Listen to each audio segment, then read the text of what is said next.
E aí, aprendiz, beleza? Então, papo de hoje é sobre foco.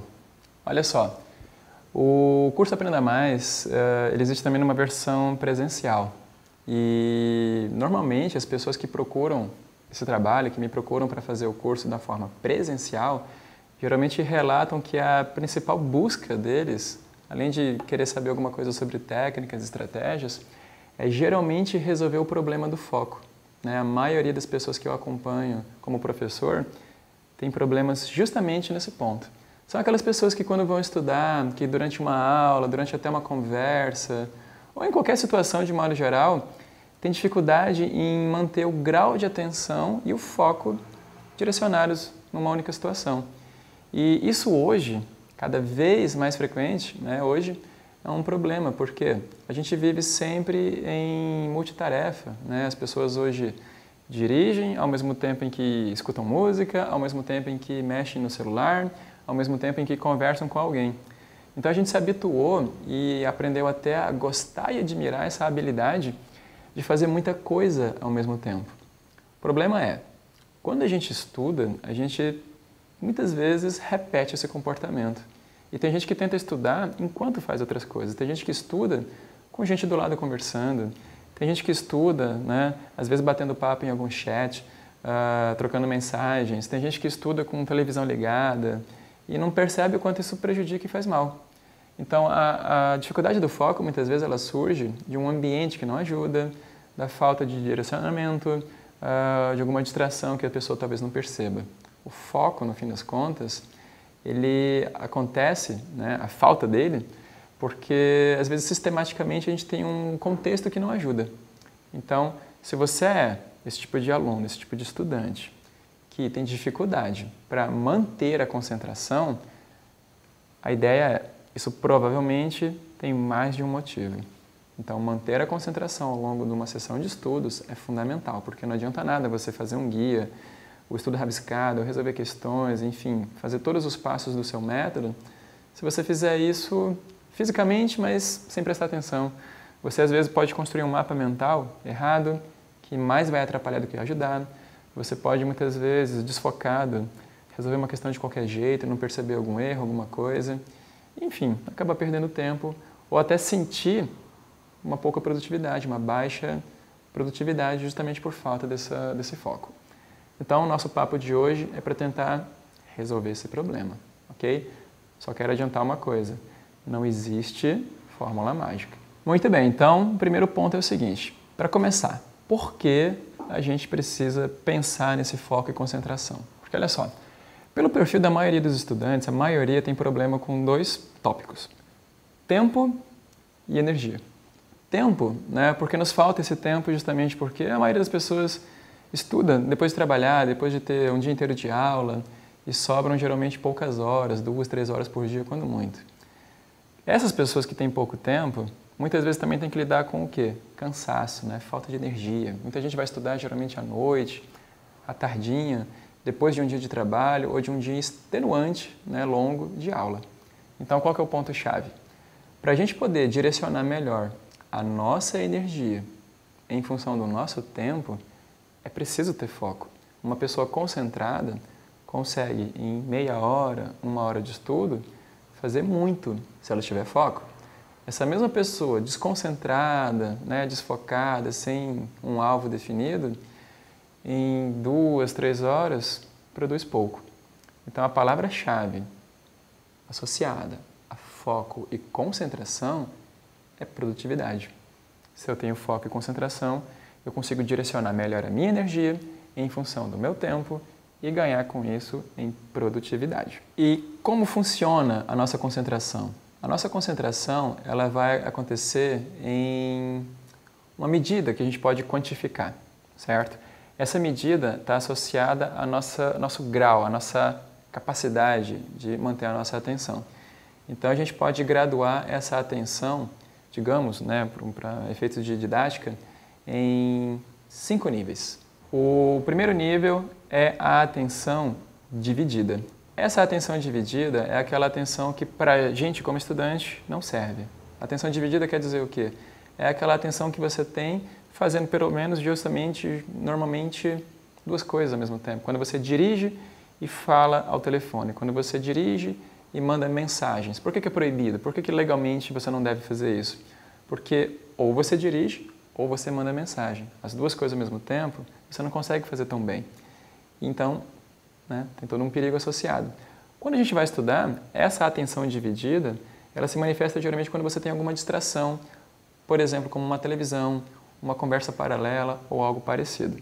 Então, atenção dividida é aquela que você tem quando você estuda, mas o teu cérebro está pensando em outra coisa, está prestando atenção em outra coisa. Existe também a atenção alternada. A atenção alternada é aquela também que parece com aquela que você tem quando dirige e fica mexendo no telefone celular.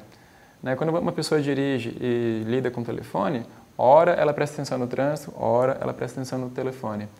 Essa alternância, ela provoca o quê? Breves interrupções na nossa linha de pensamento. E estudar dessa forma também não funciona. Qual é o exemplo geralmente associado à atenção alternada de qualquer estudante? É estudar com o telefone celular do lado, apitando, recebendo mensagem e notificações de redes sociais. Não adianta, não funciona. Porque se você estuda e vez ou outra teu olho vai lá e para na tela do telefone, o que vai acontecer?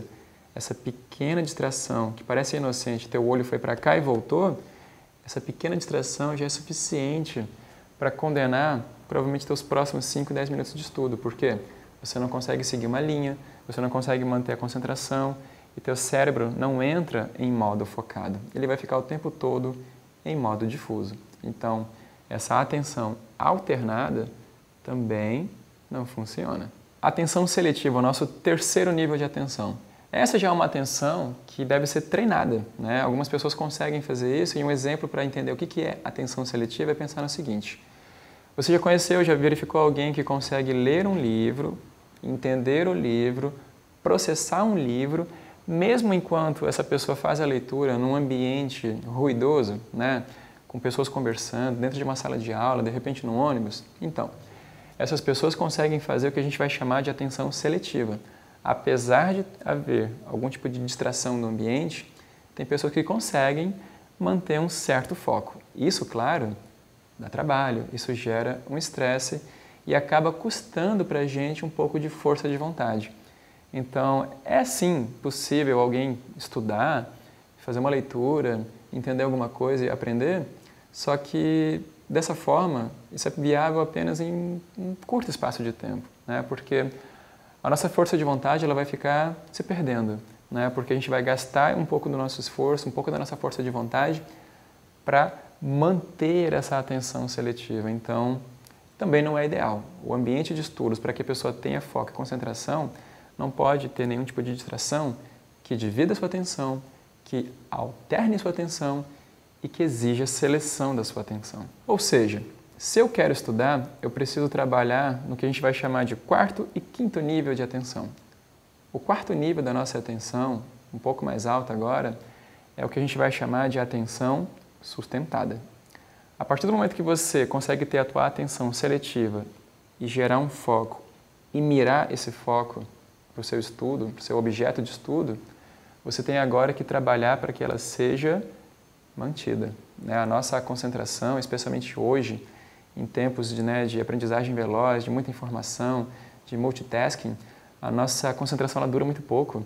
Não é à toa, se você verifica vídeos no YouTube, por exemplo, o formato que as pessoas trabalham hoje com publicidade e propaganda é de vídeos curtos que passem logo uma mensagem imediata, justamente porque as pessoas hoje não têm mais paciência, nem conseguem se concentrar direito, caso um vídeo demore para engatar, ou caso uma mensagem demore para acontecer.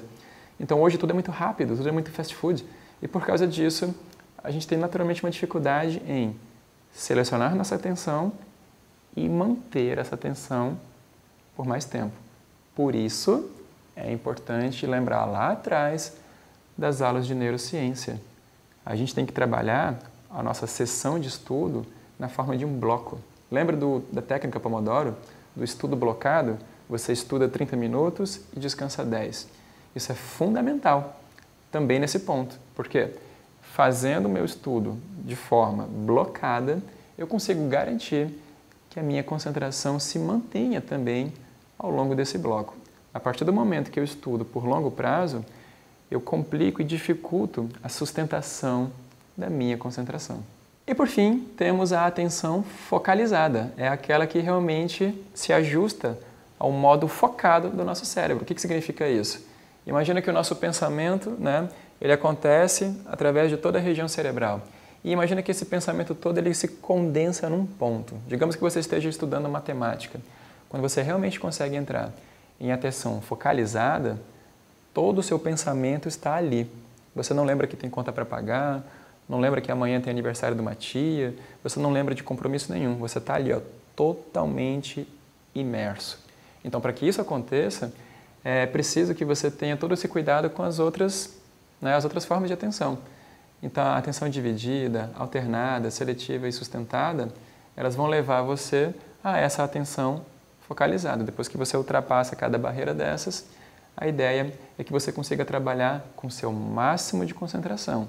E o primeiro ponto para isso, então, é trabalhar sempre com sessões de estudos mais curtas, Ou seja, aplicar sempre a técnica Pomodoro, o estudo blocado. Agora que você já conhece as 5 formas de trabalhar com a atenção, os 5 níveis de graduação de atenção, o ideal qual é? É sempre chegar na atenção sustentada e focalizada através da técnica de estudo blocado.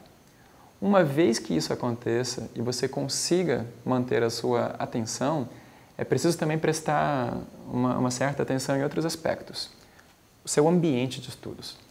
Um ambiente de estudos que seja inadequado, praticamente vai inutilizar todo o teu trabalho e todo o teu esforço de concentração. Então, um ponto-chave é o seguinte, é buscar um ambiente de estudos que não atrapalhe e não gere distrações. Ou seja, o seu ambiente, por exemplo, ele não pode ficar muito próximo de uma janela que te dê um campo de visão onde tenham coisas acontecendo. Por exemplo, se você estuda numa biblioteca e de repente você fica ao lado de uma janela onde sempre tem gente passando. Sempre tem gente conversando, tem sempre alguma coisa acontecendo. Esse ambiente não é ideal, porque qualquer coisa lá fora vai chamar a sua atenção. Quando você estuda num ambiente onde tem uma televisão ligada, por mais que ela esteja com um volume baixinho, que você nem escute, é possível que alguma coisa, eventualmente, na televisão, uma notícia, uma cena, alguma coisa, chame a sua atenção. E isso vai provocar também distrações. Então, de modo geral, você tem que tentar pensar num ambiente que seja blindado de distrações. E a principal delas, geralmente, é o telefone celular, um smartphone que te dá acesso a qualquer tipo de informação. Caso você seja uma dessas pessoas muito ligada em rede social, ele vai ser um problema para você. Porque imagina só, você pode estar aqui concentrado, estudando, focado. Mas em algum momento, o simples fato de ter aquele telefone bem aqui no seu campo visual pode ser um chamariz que vai trabalhar contra a sua atenção. E queira ou não, vai ser uma distração. Por mais que você esteja aqui concentrado, pode ser que a presença física daquele telefone ali fique chamando a sua atenção para verificar uma notificação, verificar uma mensagem ou algo parecido. Então, é sempre interessante você fazer o quê? Limpar toda a sua mesa, deixar apenas o seu material de estudo imediato, os outros livros que você vai estudar para depois, tira do seu campo visual, deixa ele pertinho, mas tira do seu campo visual, tira o celular de perto, enfia numa gaveta, guarda num armário, verifica a janela, barulho, dispositivos eletrônicos, enfim, qualquer coisa que possa trabalhar contra você. Às vezes, até um brinquedo, um videogame, alguma figura, uma imagem, enfim, certas coisas atrapalham você. Até a cor do seu ambiente. Não sei se você já verificou, mas normalmente as escolas as instituições de educação, elas utilizam sempre cores de tonalidades azuladas. Percebe-se, por observação da influência da cor na nossa concentração, alguns estudos, algumas pesquisas mostram que certas cores causam problemas. Então, o seu ambiente de estudo é importante que ele seja bem neutro, que não tenha nada assim que seja visualmente muito estimulante, porque às vezes uma parede vermelha pintada no fundo do seu quarto, para algumas pessoas que são mais sensíveis a isso, isso pode ser um objeto de distração, ok? Então, é sempre interessante você pensar o quê? Seu ambiente, ele tem que ser neutro e livre de qualquer coisa. Atenção seletiva, os níveis de atenção, o ambiente, as distrações, tudo isso influencia seu foco. Outro ponto que também pode afetar é a questão das atividades físicas, né? Nós já falamos disso em outros momentos e aqui eu volto a reforçar. A prática de atividade física também é um aliado para trabalhar o nosso foco. Por quê? Além de trabalhar na oxigenação do seu cérebro, de trazer toda uma série de benefícios fisiológicos, hormonais, que vão favorecer seu foco, a atividade física, ela gera também todo um relaxamento e ela gera treino de foco. Por quê? Certas atividades, como por exemplo, corrida, exigem de você uma certa concentração. O ato de você correr por tantos minutos, numa certa cadência de velocidade, medindo as suas passadas, isso exige de você um certo grau de concentração. Pessoas que fazem atividades físicas associadas a movimentos de coordenação, como dança ou artes marciais, isso também serve como treino, né? Eu já tenho relato de muitos alunos que sentiram, por exemplo, um grande benefício na sua capacidade de concentração praticando jiu-jitsu, por exemplo, que exige muita coordenação e concentração.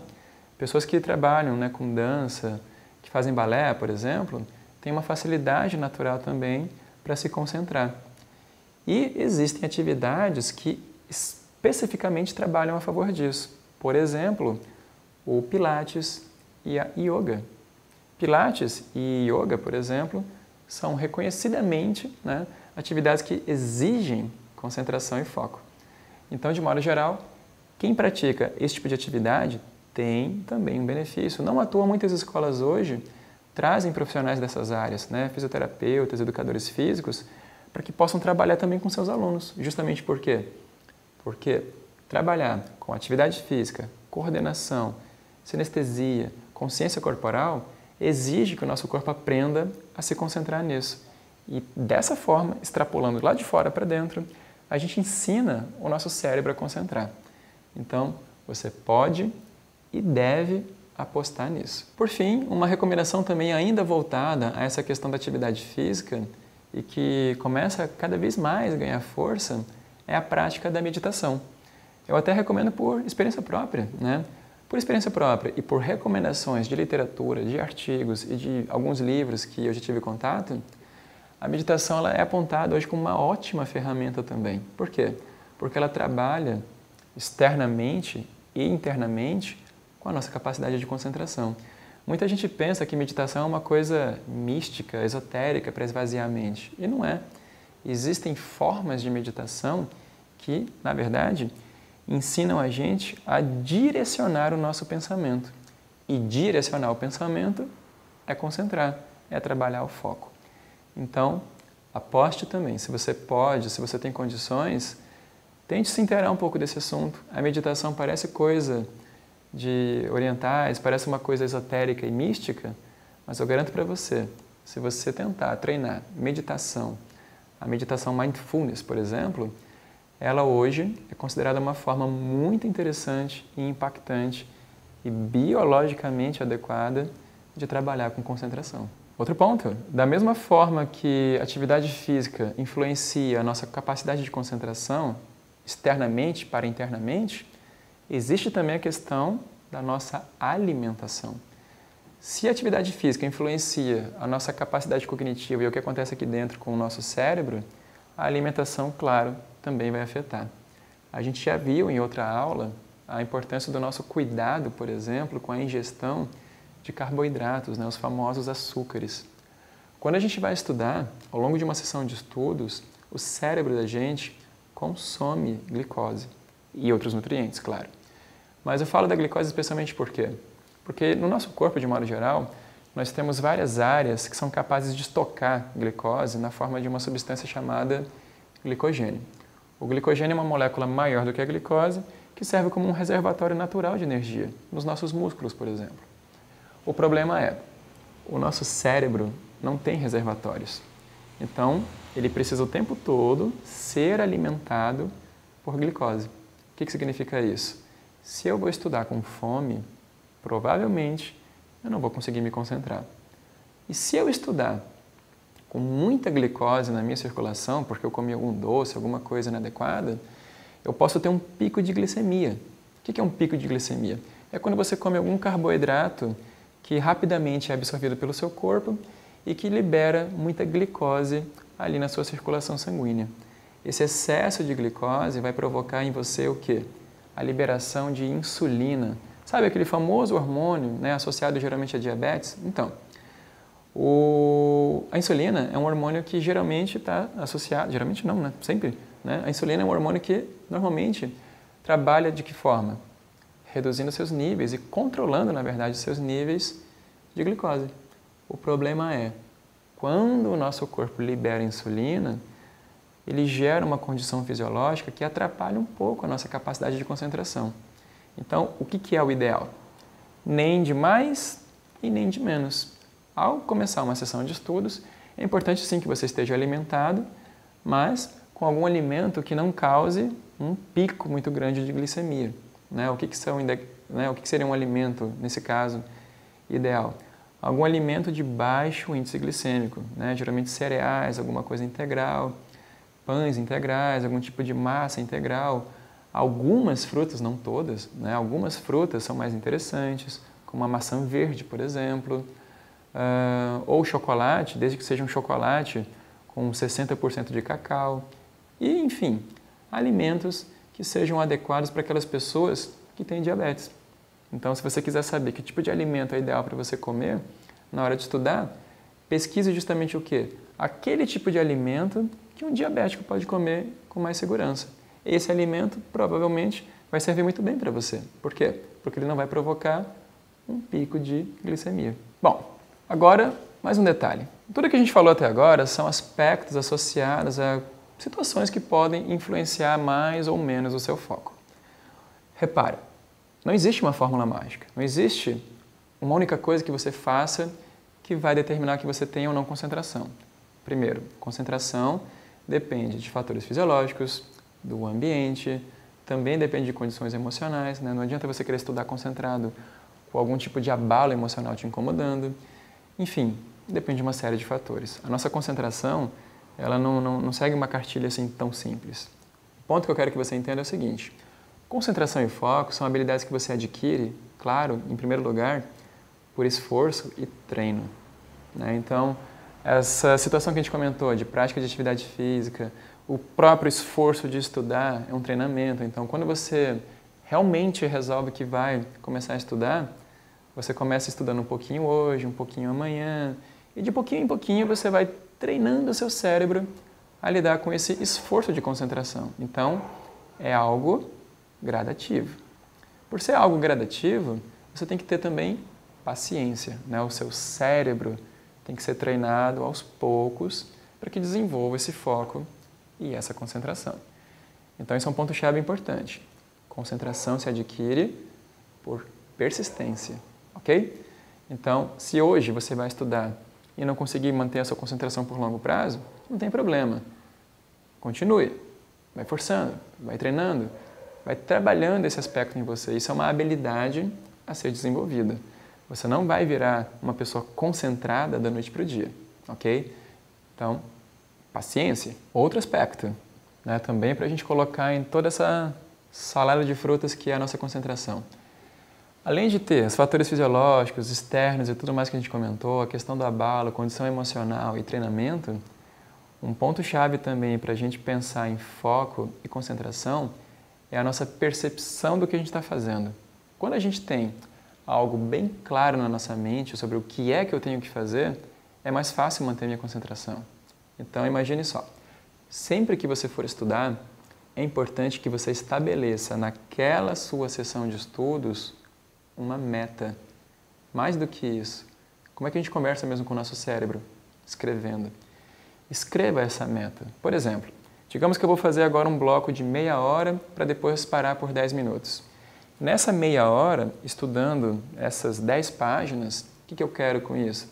Eu quero cobrir essas 10 páginas e, por exemplo, produzir um mapa mental. Então, a minha meta nessa meia hora é estudar 10 páginas e construir um mapa mental. Ou então, a minha meta nessa meia hora é terminar de ler 2 páginas e resolver 5 exercícios.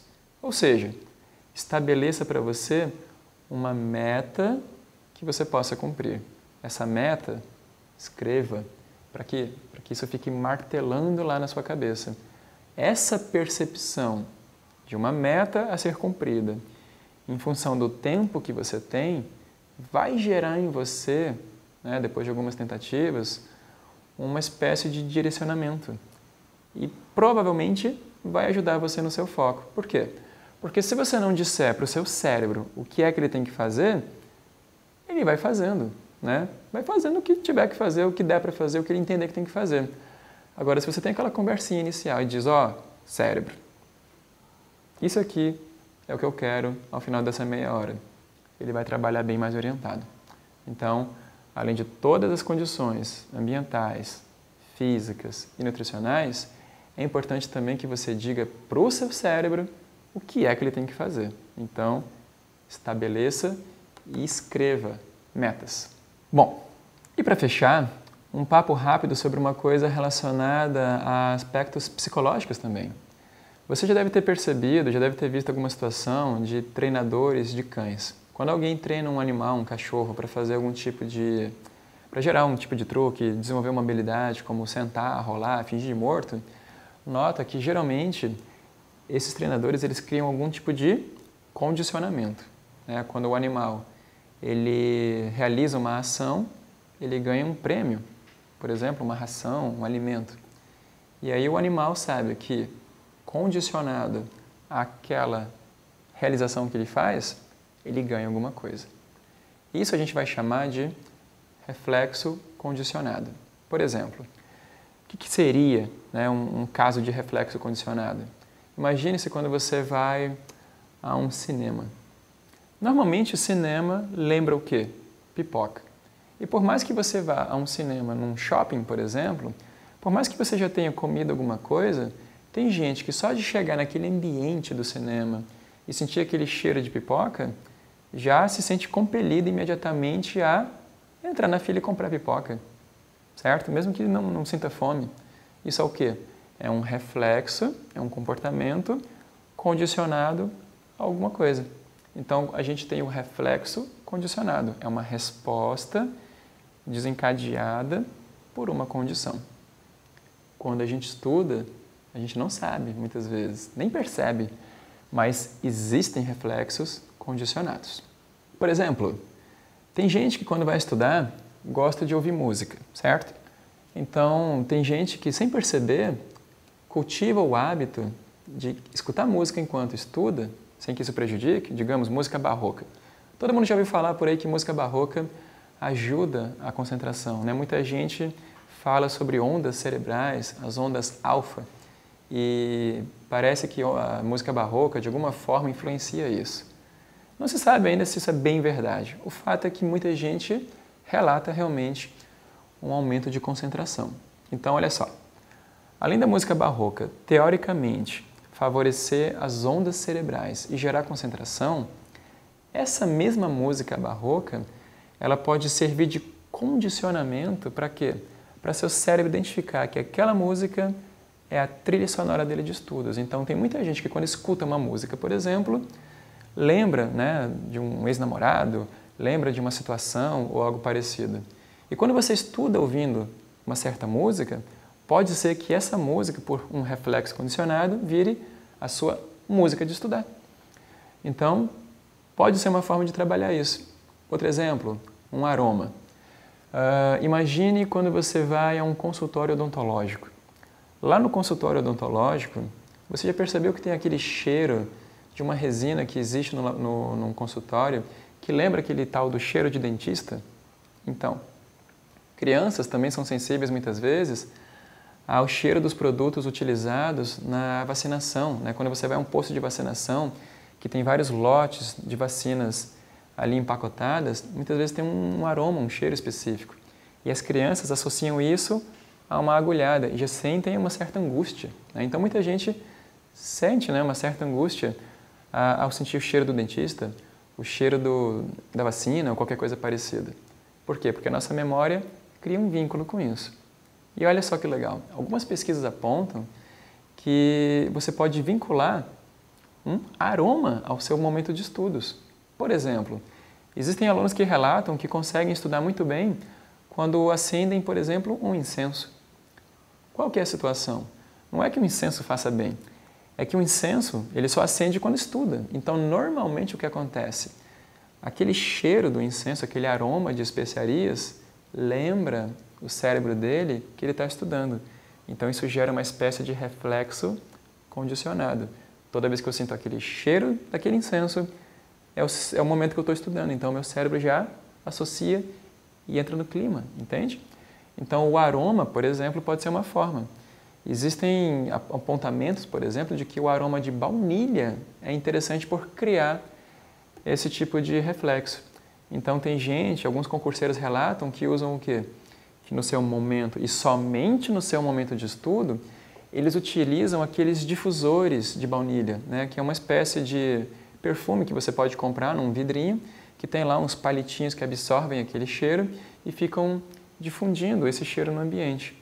Só que olha só, não adianta você deixar isso sempre no seu quarto. Se o seu quarto tiver aroma de baunilha, o seu cérebro não vai entender que esse é o aroma do estudo. Você tem que criar essa condição apenas quando for estudar. Então, olha só que engraçado. Essa história toda também de reflexo condicionado tem alguns aspectos, né, que a gente pode aproveitar de uma forma bem diferente. Por exemplo, isso que eu vou falar já é baseado em relato, né, de alunos e até algumas experiências pessoais. O que é reflexo condicionado mesmo? Né? Quando você tem um reflexo de comportamento condicionado a algo. Tem gente, por exemplo, que condiciona o momento de estudo ou de trabalho e produtividade a, por exemplo, uma vestimenta. Né? Eu tenho um relato de alunos, por exemplo, que falam que estranhamente, né, eles acham, poxa, que estranho isso. Mas eu só consigo estudar na minha casa, mesmo em casa, né, em fim de semana e tudo, se eu tiver com a roupa, com o uniforme da minha escola. Olha que louco. Porque, repara só, se você estuda em casa, todo largadão, de pijama, bermuda e tal, o que acontece? O teu cérebro, ele consegue entender, naquela condição, que você está fazendo algo teoricamente importante? Talvez não. Né? Então, pensa só, eu tenho alguns colegas que relatam que quando vão estudar, concurseiros, por exemplo, em casa, eles colocam uma calça jeans. O simples fato de botar uma calça jeans e vestir um tênis, calçar um tênis, serve para eles se sentirem já mais no clima, do tipo, eu estou aqui profissionalmente estudando, né? Então, gera toda uma situação. Eu tive alunos que relataram que não tinham percebido ainda, mas só conseguiam estudar quando colocavam uma determinada roupa. Eu tive caso de alunos que, fazendo pré-vestibular e que passaram em medicina, eles falavam, poxa, eu ia estudar usando um jaleco branco, para já me sentir no clima. Então, tudo isso também pode pegar. Eu tive um caso de um aluno que era concurseiro na área jurídica e tal, advogado, que quando estudava, ele tinha todo um ritual de colocar uma gravata vermelha. Ele sempre usava a mesma gravata. Olha que louco tudo isso. Tudo isso mostra o quê? Que o nosso cérebro, ele cria reflexos condicionados a situações, a condições ambientais, a comportamentos e até uma gravata. E ainda sobre essa questão toda de reflexo condicionado, existe também toda uma linha de reflexos associados a situações, obviamente, como a gente já falou, e também a comportamentos. Por exemplo, tem gente, né, que quando chega em casa e vai estudar, tem uma rotina, né, de chega em casa, larga a mochila aqui, faz não sei o quê e toma um banho. Muita gente talvez não perceba, mas quando segue certos rituais e uma certa rotina diariamente, por longo prazo, certos rituais parecem criar reflexos. Isso também eu falo por relato de alunos e por algumas experiências dando aula para turmas de psicologia, né, no ensino superior. O fato de uma pessoa chegar em casa, ter todo um ritual e tomar um banho, assim que ela vai estudar logo em seguida, isso gera o quê? Um reflexo associado a esse comportamento. O banho gelado, muitas vezes, pode ser um gatilho mental que gera um reflexo. Tanto que tem gente que, né, alguns alunos também já me relataram isso, alunos de psicologia, por sinal, que são bem observadores nesse ponto. Eles comentaram, professor, uma vez, né, algumas vezes, chegando em casa, e por algum atropelo, falta de tempo, ou sei lá, eu chego em casa e não dá tempo de tomar aquele banho. Aí eu vou estudar logo. Não dá, não rende. E muitas vezes não é pelo cansaço ou muitas vezes pelo prazer de tomar um banho, alguma coisa parecida. é porque já virou um reflexo condicionado. O cérebro dessa pessoa entende que ela só chega em casa e vai fazer alguma coisa, por exemplo, depois de tomar esse banho. A mesma coisa acontece, por exemplo, para quem faz algum tipo de relaxamento, né? Muitos alunos relatam o quê? Que depois de passar um dia inteiro trabalhando, um dia inteiro na aula, ao estudar em casa, eles fazem alongamento, ou praticam algum tipo de exercício, ou fazem algum exercício de respiração, qualquer coisa. Muitas vezes não percebem que fazer esse exercício, aquele trabalho de respiração cadenciado, ou qualquer que seja a atividade, isso também às vezes se transforma num reflexo, né? Eu tenho alunos que relatam que meditam antes de estudar e essa meditação gera neles 2 resultados. O primeiro resultado, claro, é o resultado imediato do próprio benefício da meditação. O segundo, qual é? É justamente o resultado associado ao fato de meditar e isso virar para a pessoa um reflexo. Então, olha só, falando nisso, uma dica.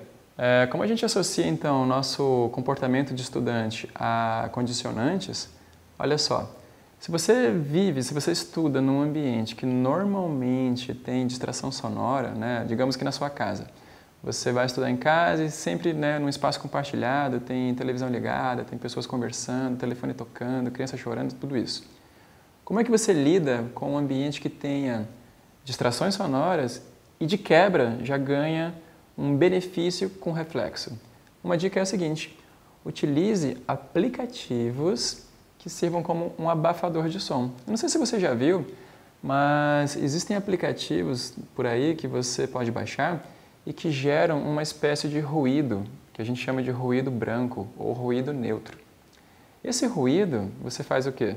Você baixa um aplicativo de ruído no seu celular, dá um play nele, coloca o fone de ouvido e, naturalmente, ele vai te incomodar ali por 1 minuto ou 2, mas, naturalmente, ele vai começar a deixar você momentaneamente e seletivamente surdo. Aí o que vai acontecer?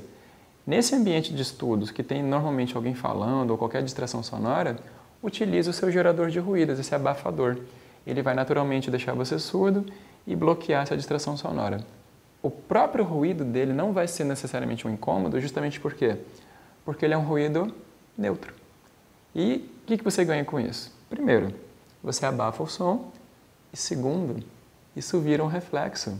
Moral da história: toda vez que você tiver o comportamento de colocar o fone, pegar teu telefone, teu smartphone e iniciar esse aplicativo e ouvir aquele som será, por exemplo, o seu som de estudar. Então, você já ganha 2 coisas. Você abafa o ruído e ainda gera um reflexo condicionado. Por fim, uma última dica também, uma consideração também da área da psicologia. Existe uma condição também de problemas que geram problema de foco e concentração, que é a bagunça local. Não sei se você é o tipo de pessoa sensível, claro, tem gente que tem grau de sensibilidade maior ou menor para isso, mas muita gente sente dificuldade em estudar num ambiente onde existe uma certa bagunça visual evidente ali, né? Então, muita gente, quando vai estudar no quarto, por exemplo, ao se deparar com um quarto onde tem uma bagunça, tem um monte de roupa suja ou qualquer coisa espalhada por ali, inconscientemente sente um incômodo por isso. E aí vai estudar, mas parece que você está sempre com um cantinho do olho ali, prestando atenção, mirando aquele problema. Então, a bagunça física local, no seu local de estudos, pode não parecer, mas, às vezes, é um fator que atrapalha a sua concentração.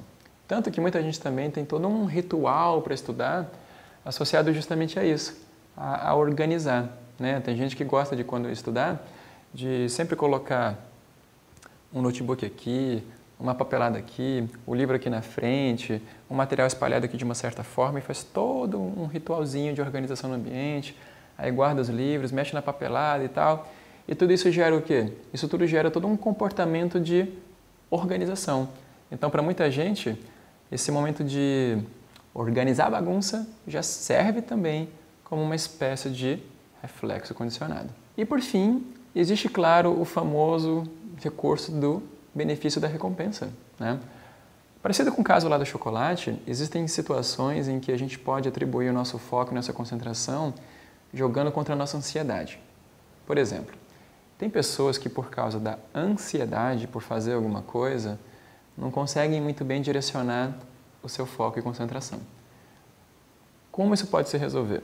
Gerando uma resposta de recompensa associada ao seu momento de estudos. Por exemplo, quando você atribui como meta estudar todos os dias por 2 horas, você pode, logo após esse momento de estudos, vincular uma recompensa, como por exemplo, depois que eu cumprir minhas tarefas, eu vou jogar videogame. Depois que eu cumprir minhas tarefas, eu vou me dar o luxo de assistir minha série favorita, ou qualquer coisa parecida. O importante é sempre você gerenciar o quê? Um sistema de prazer associado a uma recompensa por ter executado um trabalho. Quando você fizer isso e internalizar essa recompensa, depois de algumas vezes que você tenha feito isso, o seu cérebro também vai começar a se condicionar a isso. Apesar dele sentir, talvez, no início, uma dificuldade para se concentrar, porque estudar é chato, dá trabalho, não sei o quê, você gera uma recompensa associada. E isso já cria uma espécie de reforço na força de vontade. E aí, com essa força de vontade, você consegue gerenciar melhor também a sua concentração. Fechando aqui o nosso papo, o que eu quero que você entenda? Trabalhar concentração e foco é fundamental. Só que você tem que lembrar que isso é uma habilidade a ser desenvolvida. Você não vai virar uma pessoa super concentrada e centrada da noite para o dia. Como você viu nesse bloco de aulas, foco e concentração dependem de treino, condições ambientais, depende do que você come, depende da quantidade de descanso, sono, do ambiente e de todos esses reflexos condicionados que muitas vezes a gente tem e nem percebe.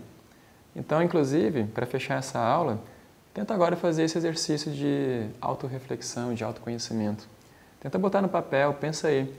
Quando você estuda, o que é que tem acontecendo ali no seu inconsciente que você pode jogar e chamar de reflexo condicionado? Tente descobrir e coloque tudo isso dentro desse contexto que a gente conversou, ok? Então, agora, para ter foco e concentração, tem que ter persistência, paciência e jogar com seus reflexos, ok? Então, bom trabalho e bons estudos!